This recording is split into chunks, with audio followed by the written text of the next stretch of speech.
Hi guys, before we get into this week's episode, I just want to share a little bit of a teaser trailer for a brand new audio drama podcast.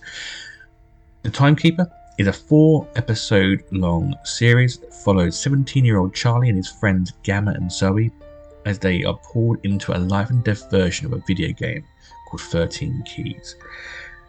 This stars Jude Lewis from The Babysitter, which is an amazing movie. Go and check that out as well. Chandler Kinney as well from Pretty Little Lies: Original Sin, and Arjun Affley as Gamma, who is in the rebooted version of Are You Afraid of the Dark and Just Beyond. Go and check this out. The first 2 episodes are live now, and the next 2 episodes are out April 20th and April 27th. Go and check this out now. It's such a great podcast. Check out the trailer now.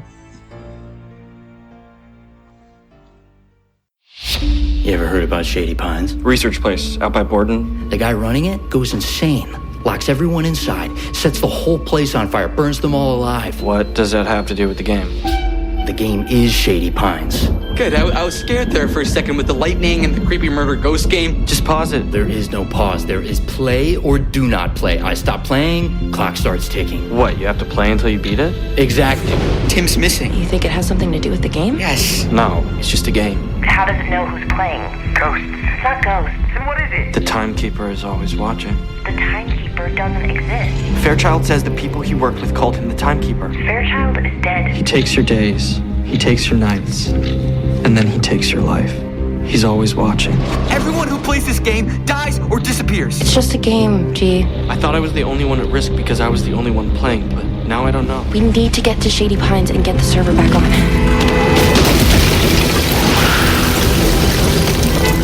We have to destroy it. No one else can ever play. If you don't play, you die. And if you do play, you die.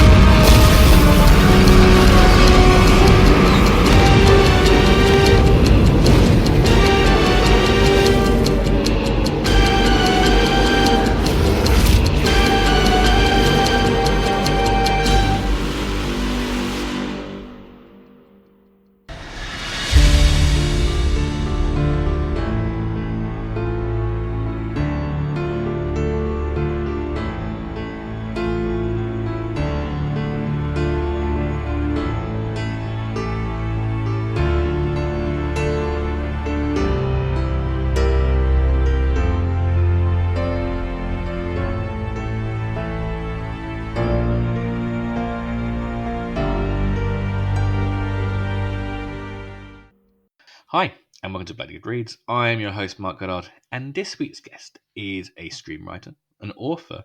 Brand new book, Boys in the Valley, is coming out in July, but his recent book, Gothic, has been taking the horror world by storm.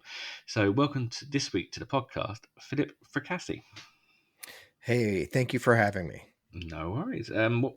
Welcome to the podcast, and what we like to do here on Bloody Good Reads is force authors to pick 3 books they love, because I am a bastard. But before we get to that point, and before we get into your career, what I like to ask every guest is, how did you get into the horror genre? Yeah, so for me, I've always been a horror reader. I grew up reading, the holy triumvirate of Stephen King, Clive Barker, and Peter Straub.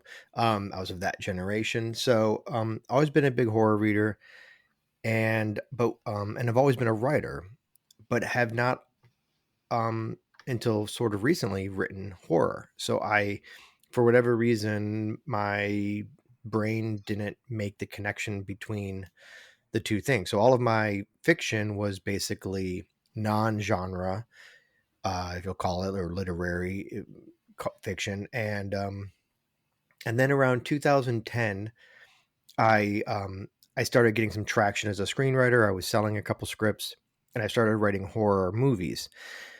And it was about 5 years later, around 2015, that I had the epiphany, the sort of lightning strike, bulb going off in your head moment, because I wasn't getting anywhere with my fiction, and I really wasn't getting anywhere with my horror screenplays.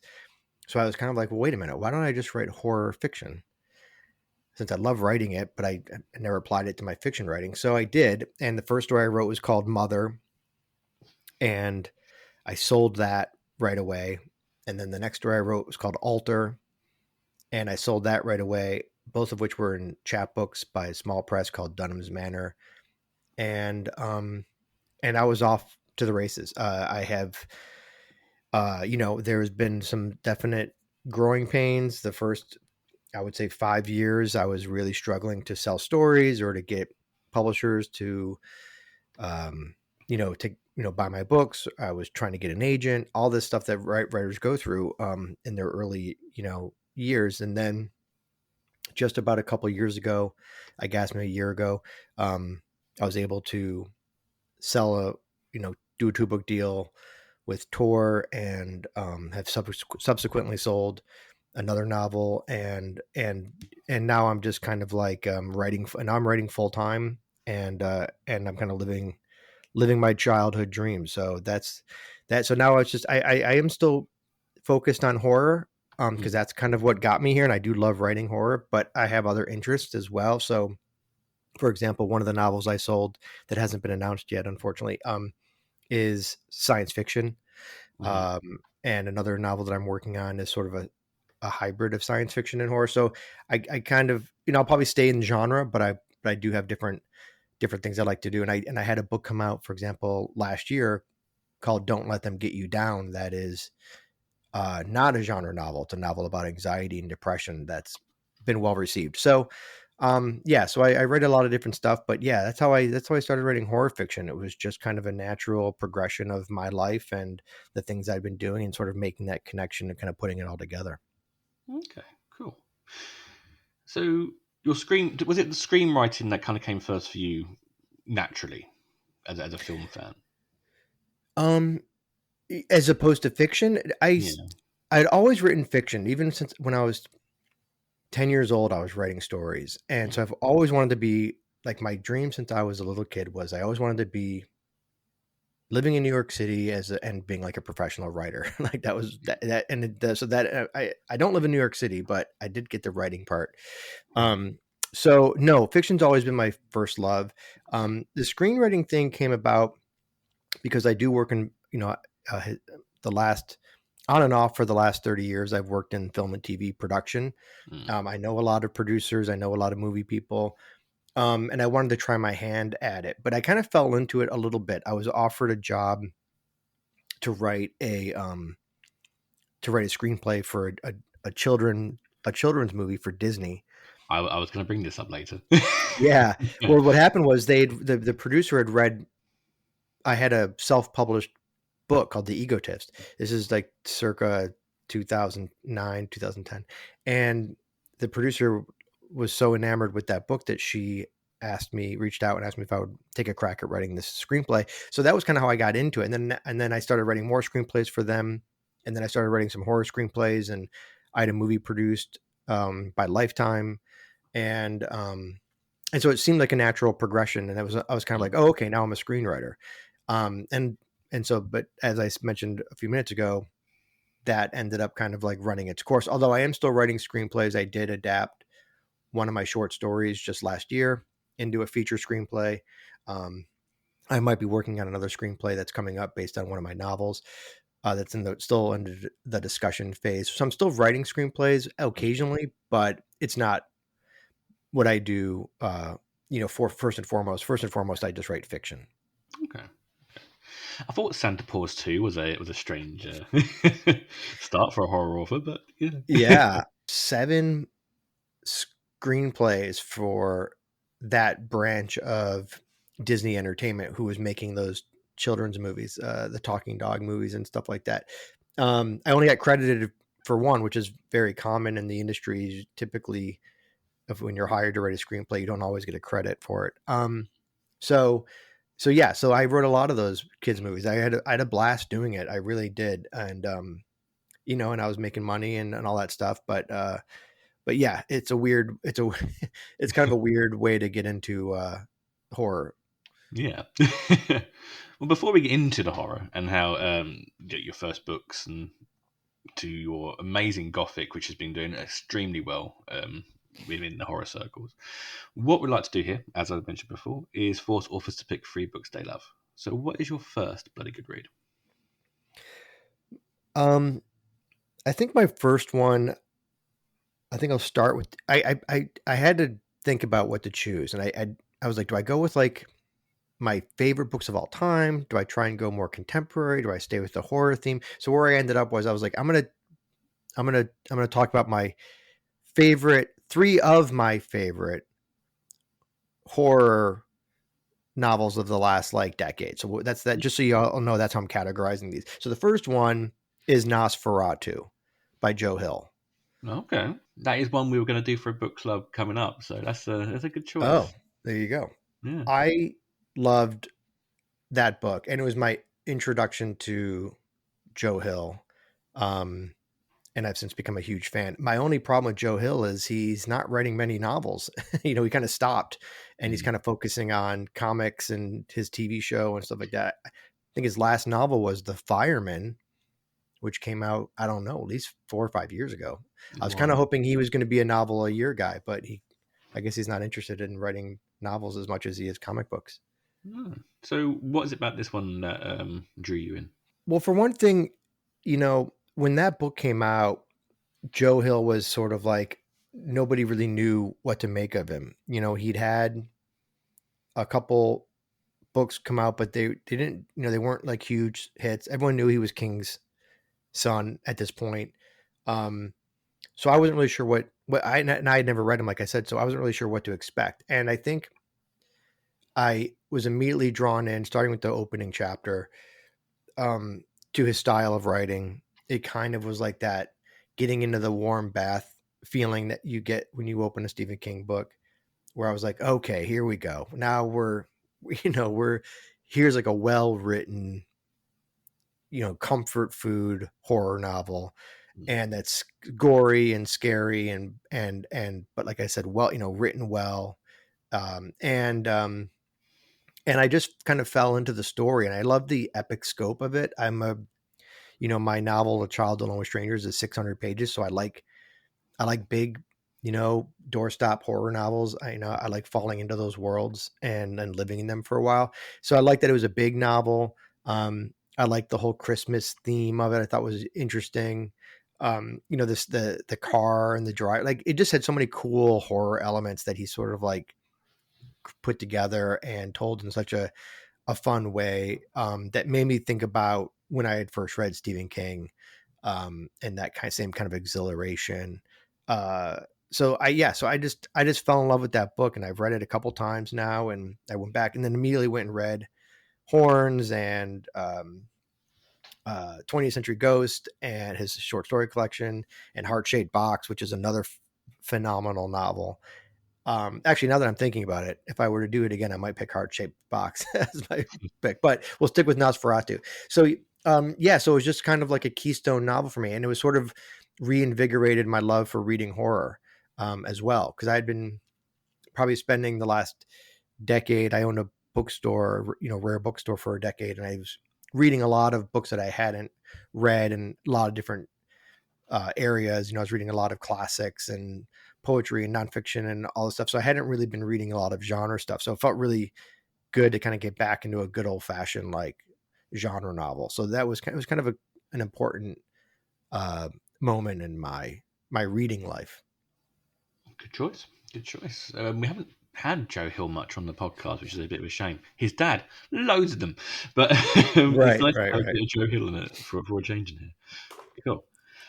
So let's get into your work. So you mentioned before you have Don't Let Them Get You Down, but you also released Boys in the Valley previously, but we'll go back to that later because obviously this is coming out for Tor, and I'm kind of doing this interview for Tor and for Cemetery Dance, so it's a bit of a weird double act, this one. Yeah. So was it A Child Alone with Strangers, your first kind of horror novel that was out, apart from obviously Boys in the Valley?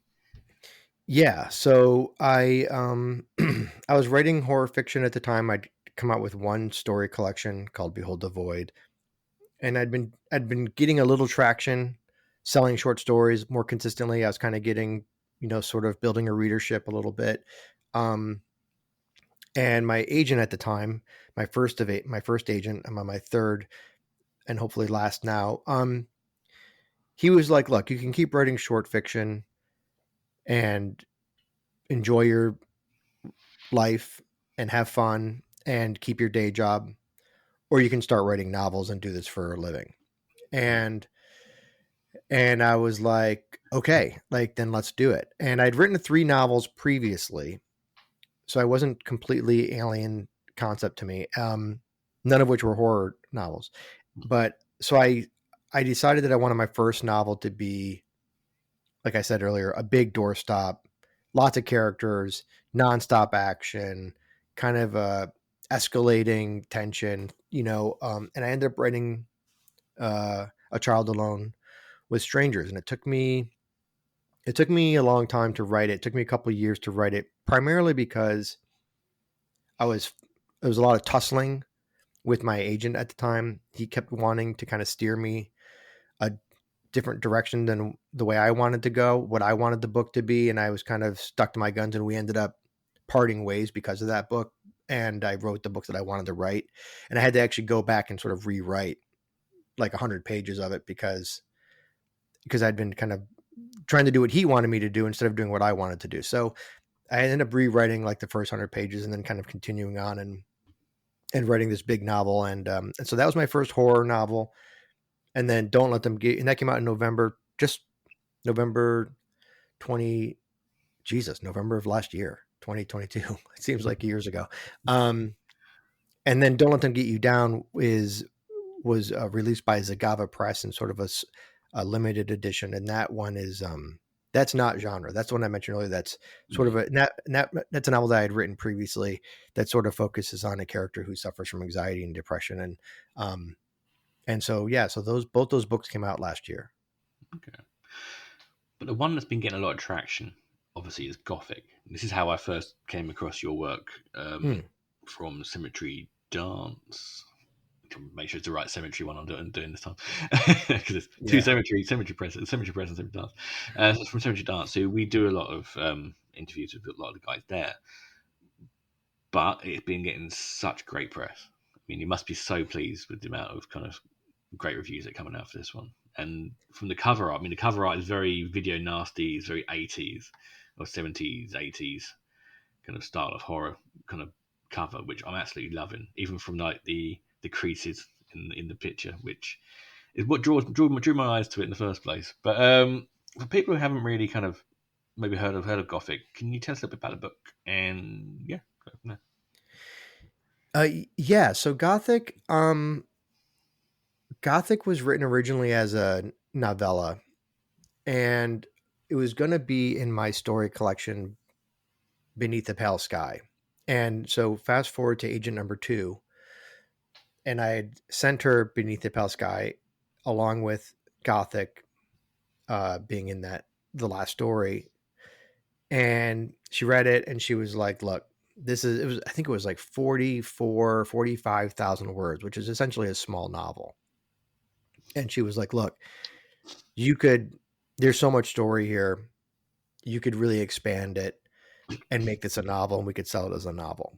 And I said, oh, that's a really interesting idea. I hadn't frankly really thought of it, because it was one of those stories where, and this happens to me every now and then, where my intention was not to write a 45,000 word story. My intention was to write, a 20,000 word story about this haunted desk. And it just kind of grew and grew and grew. So it wasn't easy. It wasn't hard for me to take it back and expand it into a novel. And so I did that. And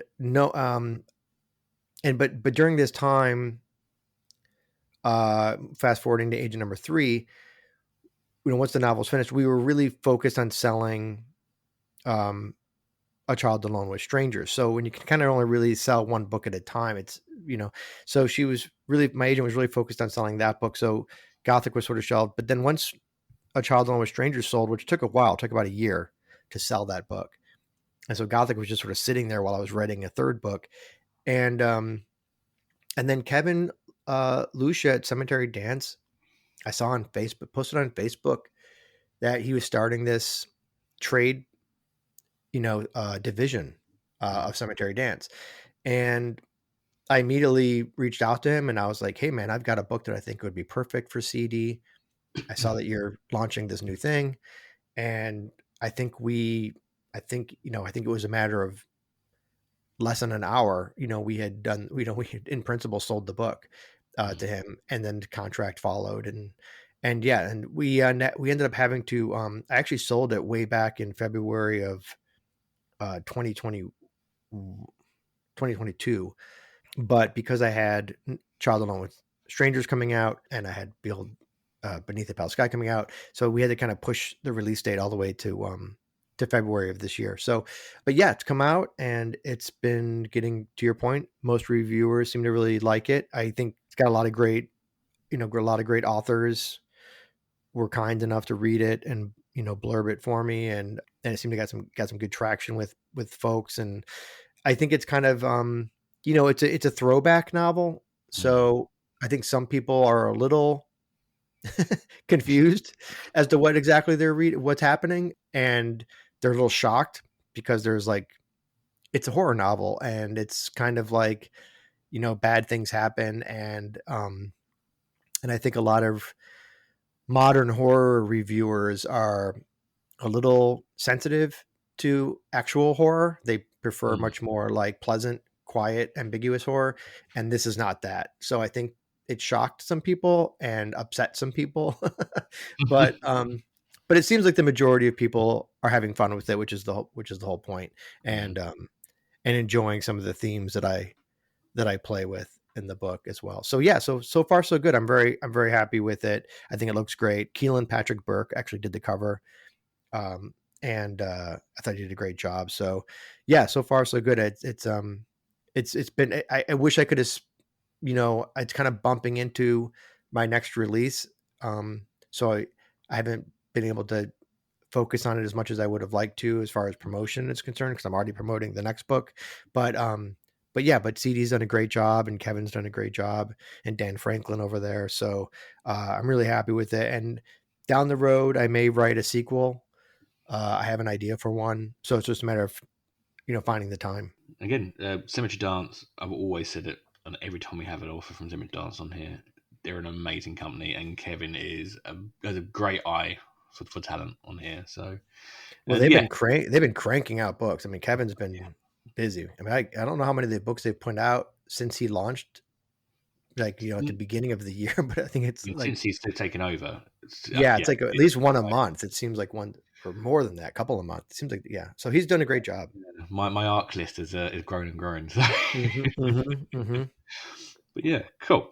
Okay, so before we get on to Boys in the Valley, with another company who would do very well with Tor, what have you brought along as your second very good read? I think for the second one, I'll say Last House on Needless Street by Catriona Ward, which I read when it came out a couple of years ago, I guess. And Catriona is a friend, and wasn't a friend when I read the book. I didn't know her then, but has since become a friend. And but when I read that book, I was just absolutely floored. And if you've read that book, you'll know what I'm talking about when I say that it's unlike any other horror book that I know of. It's certainly unlike any other horror book that I'd ever read. And it was such a house of cards plot wise, and that she pulled off. I mean, it's really, I mean, as a writer, I can tell you what she did is borderline impossible, but it's amazing what she pulled off with that book. And just as far as the structure and the narrative, and also the pace, while keeping a solid pace and keeping the pages turning. And it was really just an astonishing book. And she and I talked about it recently, and I was asking her, I said, because I'm a big outliner, the whole like outliner versus pantser plotter thing. I'm a big plotter. So I'm a big outliner. And I asked her, I said, man, how extensive, how complicated was your outline for that book? Because there was a lot going on and a lot to keep track of for you as the writer. And she was like, it was all in my head. Like it was just all kind of arrived, and I just kind of wrote it, which is, probably genius level stuff, because that it's such a complicated narrative that to be able to keep that all straight just in your head is pretty astonishing. So I really loved that book, and it's a book that I always recommend to people who want to read something different, who want to read something that they haven't experienced before. That's the book I always point to. Brilliant choice. Second person to pick this in my 80 odd episode run so far, and she is doing really well at the moment. Pretty much every single book she's released has been a massive hit. So, well, yeah. Unlike musicians or rock bands or bands in general, like where you can have like a big hit and then like you can fade away very quickly, and like the old one-hit wonder thing. Yeah. I think with writers, it's kind of like once you have a hit, it's kind of like as long as you keep working, you can sort of maintain that new level of popularity or readership or reach or whatever you want to call it, because people will keep coming back to the well once they know about you. Once you've written something that they find satisfying or enjoyed, they'll keep coming back. So it's a lot harder to lose readership as a writer than I think in like other art forms like music or whatever. And it's something I've been thinking about over the last couple of years. And I think about a lot of books that have come out like that were huge hits, like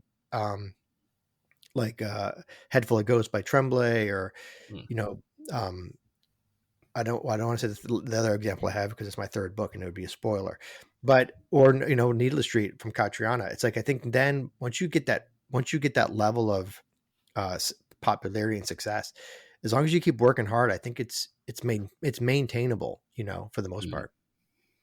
So yeah, she's doing great. That book was a massive hit for her, and her subsequent book Sundial was very good.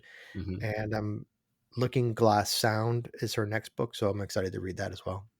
Yeah, that's coming out very soon, I think. But no, Sundial was very good, very tense. Yeah. Very, very well paced. So brilliant choice. So your next book, which had previously been released, I believe, but your next kind of major release is going to be Boys in the Valley, which is through Tor Nightfire, and coming out in July 11th, I believe, as well. So tell us a little bit about the new book.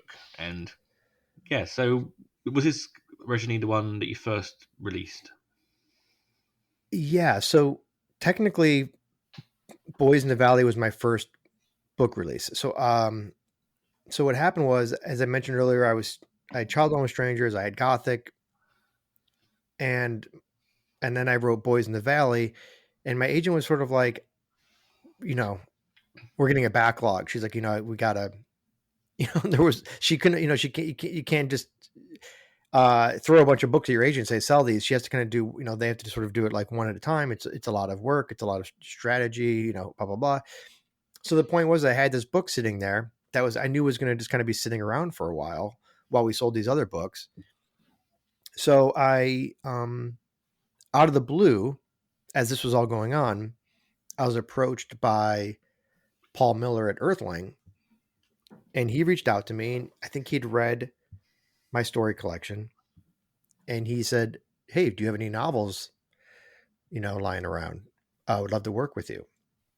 And I said, "I do. In fact, I had this novel, Boys in the Valley, that I would love to publish." And he read it, and he loved it, and he agreed to publish it as one of his Halloween edition series in October of 2021.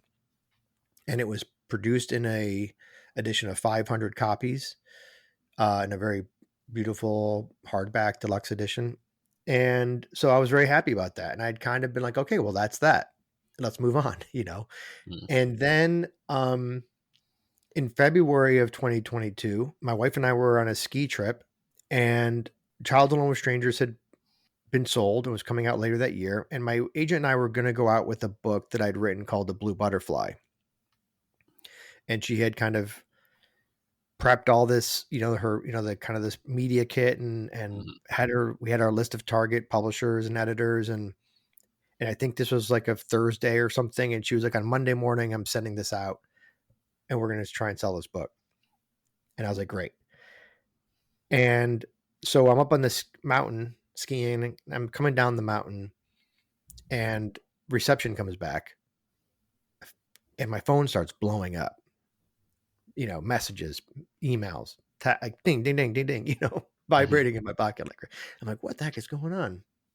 And I opened my phone, and I see all these messages. And what had happened was, Sadie Hartman, also known as Mother Horror, had read Boys in the Valley, had written a review of Boys in the Valley, the Earthling edition that I talked about, had posted it on Twitter, and then Stephen King retweeted her review and said, I'm going to buy it.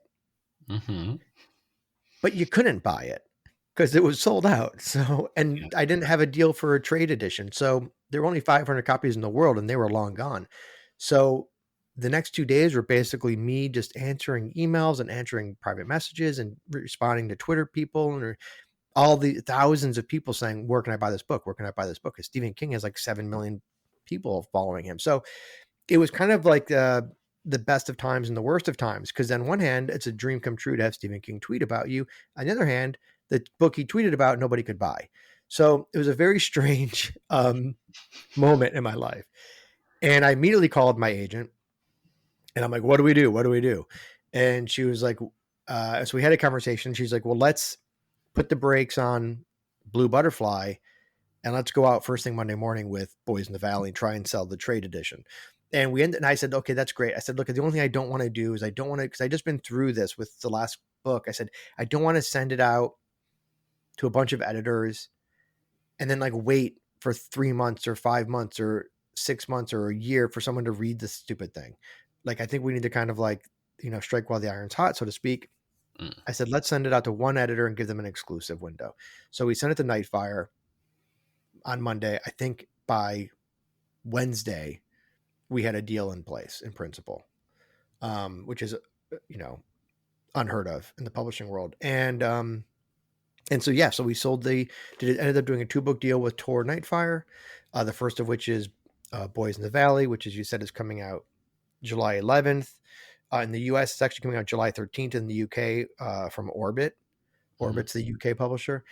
And then the second book that we are doing together, me and Nightfire and Orbit, is called Brothers, and which I'm writing right now. And that's coming out June of 2024. So it was a 2-book deal. So yes, that was how the Boys in the Valley Nightfire edition came to be. It was really, I'd be lying if I said it was anything other than luck, in the sense that King happened to tweet about it, happened to see the review, happened to tweet about it, got the publisher was excited, and then thankfully they liked the book enough to buy it.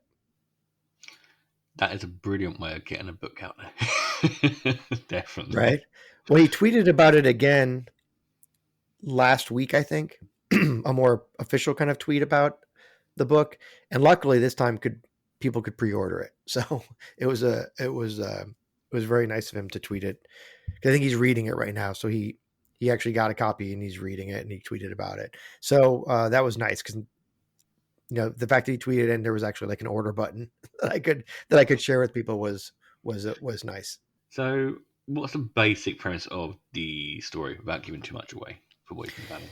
Yeah, no, for sure. So Boys in the Valley is about an all boys orphanage in 1905 in rural Pennsylvania.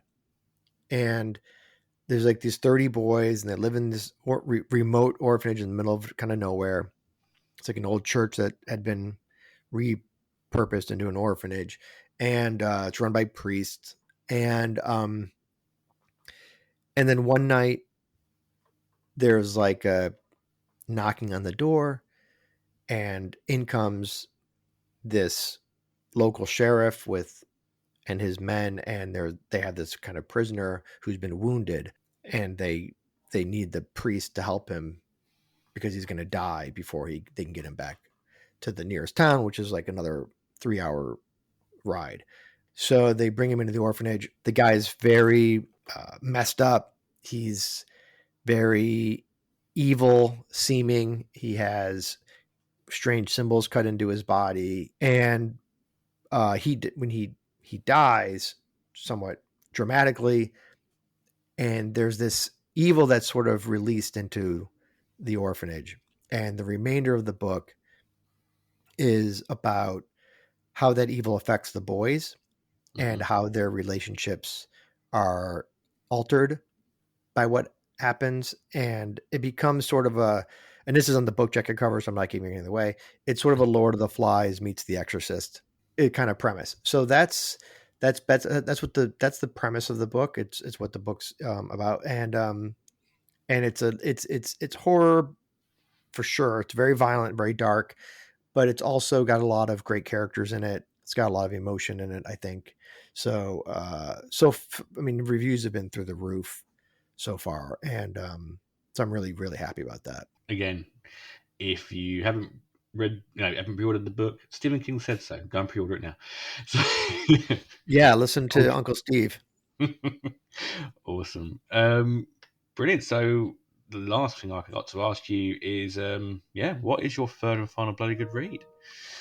So my final book is Bird Box by Josh Malerman.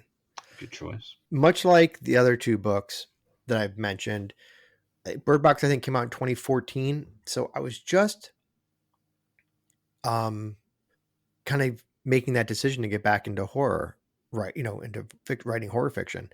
And I don't recall how I even heard of Bird Box, because it was very popular.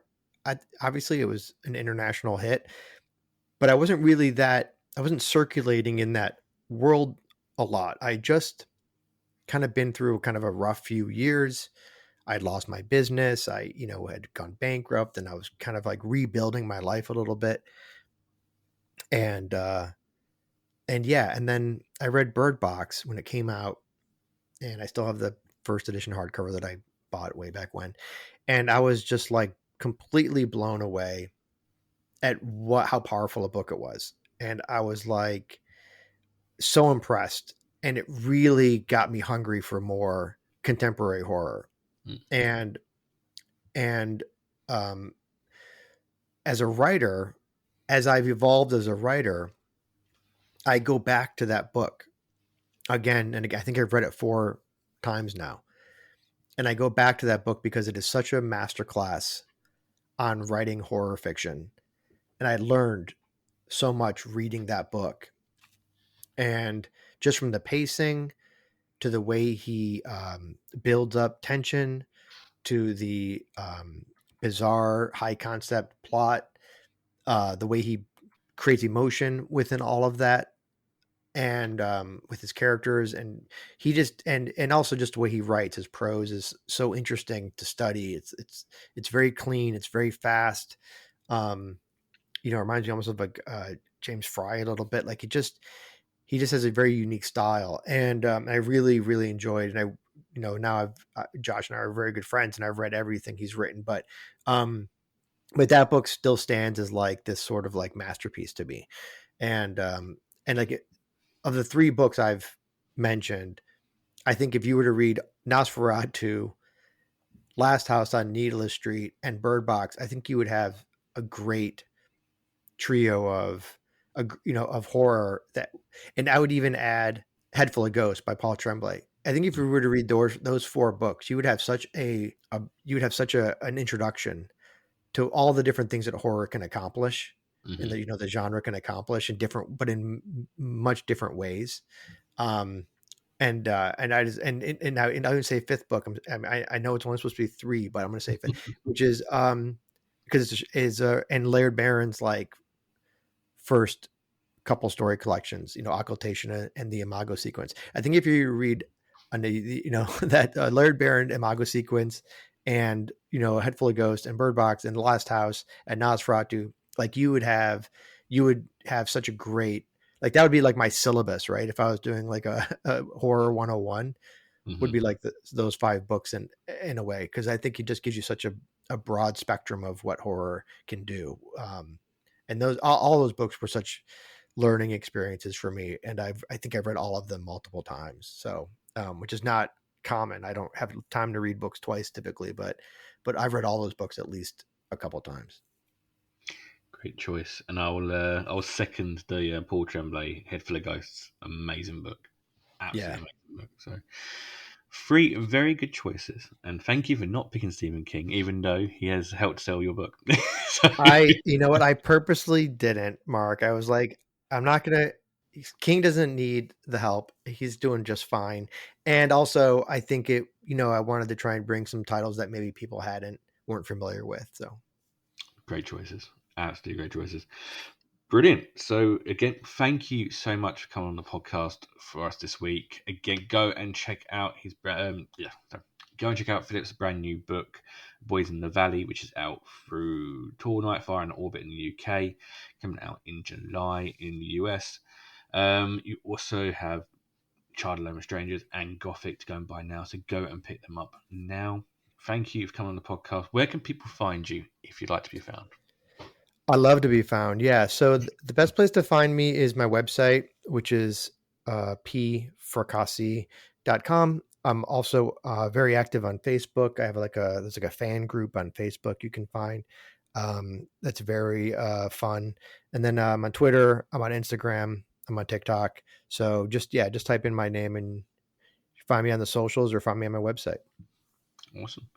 Again, thank you to Philip for coming on the podcast this week. Again, as always, a shout out to our sponsor as well, Bonwell Book Club. They're the UK's best horror and thriller book box service, bringing the ones of a haunted bookshop straight to your door each month. You can either get a bare bones box, which is just the books, or you can get a full guts box, which is a brand new book, a possibly haunted second-hand book, and another indie title in there as well. You also get UK snacks, you get badges, you can get bookmarks, sometimes even get a nice canvas bag, which was very nice, and I still use it today. We've had the last books I received here on the podcast was the new Eric LaRocca book, which is amazing. I highly recommend buying it. Even if you haven't got the box, go and buy Eric LaRocca's new book. But you have got some amazing titles in there, and the second-hand titles are like brand new titles half the time. So you do get 3 amazing books each month. You cannot go wrong with that. You can always follow me over on Twitter at Bloody Good Reads, Instagram at Bloody Good Reads, and over on Facebook. It's the Bloody Good Reads Facebook group as well, where all the authors go there to share their wares. There's not really much I put on there, but you can get a lot of book recommendations over there as well. Go check out our website as well. It's bloodygoodreads.co.uk. We have a brand new book reviewer over there who has been throwing out book reviews left, right, and centre. So go and check them out as well. And check out our monthly podcast, Bloody Good Screen Movie Club, which is the movie version of this podcast, where myself, Chloe, Niall, and Marcus review 2 movies each month.